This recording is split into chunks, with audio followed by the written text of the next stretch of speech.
2013 யாராச்சும் ஒருத்தர் கொலை பண்ணிட்டு நீதிமன்றத்தால ஆயுள் தண்டனை அனுப்பிக்கிறாங்க அப்படின்னு சொல்லிட்டாங்க, தீர்ப்பு வச்சுக்குவாங்க. 2013 நம்ம டெட் பாஸ் பண்றோம், அவங்க ஜெயிலுக்கு போறாங்க. 2013 போயிட்டு ஒரு நன்னடத்தை காரணமா இந்த தலைவர்கள் பிறந்த நாள் அது மாதிரிலாம் வந்துச்சுன்னா இந்நேரம் அவங்க ரிலீஸ் ஆயிருப்பாங்க. ஆனா நம்ம 13 பாஸ் பண்ணோம், இன்னும் நம்ம ரிலீஸ் ஆகாம இருக்கிறோம். கொலை குற்றத்தை விட ஒரு பெரிய குற்றம் நம்ம பண்ணிருக்கோம். எது? எக்ஸாம்ல பாஸ் பண்ணது.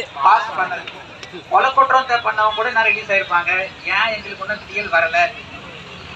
நியமன சொன்னீங்க, அதுக்கப்புறம் நியமன தேர்வு எழுதணும்னு சொன்னீங்க, தமிழ் தகுதி எழுதணும்னு சொன்னீங்க, எல்லாத்துலயும் பாஸ் பண்ணியாச்சு. தெருவில் பட்டியல பேர் வந்தாச்சு, நவம்பர் 30 போஸ்டிங் சொன்னீங்க, இருந்து வரையெல்லாம் விட்டாச்சு. இப்போ இந்த இடத்துல வந்து நின்றுட்டு இருக்கோம். நம்ம சக ஆசிரியர்கள் வந்து கூலி வேலைக்கு போறதும் கட்டட வேலைக்கு போறதும் பார்த்தா நம்மளுக்கே ஒரு கல் மனசா இருந்தா கூட கரைஞ்சிரும். இந்த அரசாங்கத்துக்கு ஏன் கரையவே மாட்டேன்னு தெரியல, பார்க்கலையா கேட்கலையா ஒன்றும் புரியல.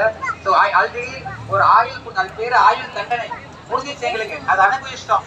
இனிமேலாச்சும் ஒரு நல்ல வழியை காட்டுங்க. நன்றி.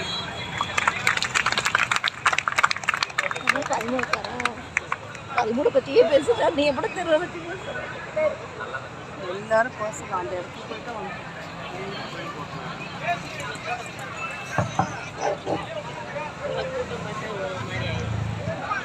வெல்லட்டும் வெல்லட்டும் வெல்லட்டும் வெல்லட்டும், ஆசிரியர் ஒற்றுமை வெல்லட்டும், ஆசிரியர் ஒற்றுமை வெல்லட்டும். வழங்கிடுக வழங்கிடுக வழங்கிடுக வழங்கிடுக, பிடிபிஆர்டி பணியாணை வழங்கிடுக, பிடிபிஆர்டி பணியாணை வழங்கிடுக, முடித்திடுக முடித்திடுக, முடித்திடுக முடித்திடுக, 2% வழக்கினை முடித்திடுக, 2% வழக்கினை முடித்திடுக, நீக்கிடுக நீக்கிடுக, நீக்கிடுக நீக்கிடுக, தடையாணையை நீக்கிடுக. தடையாணையை நீக்கிடுக. என்னாச்சு என்னாச்சு என்னாச்சு என்னாச்சு?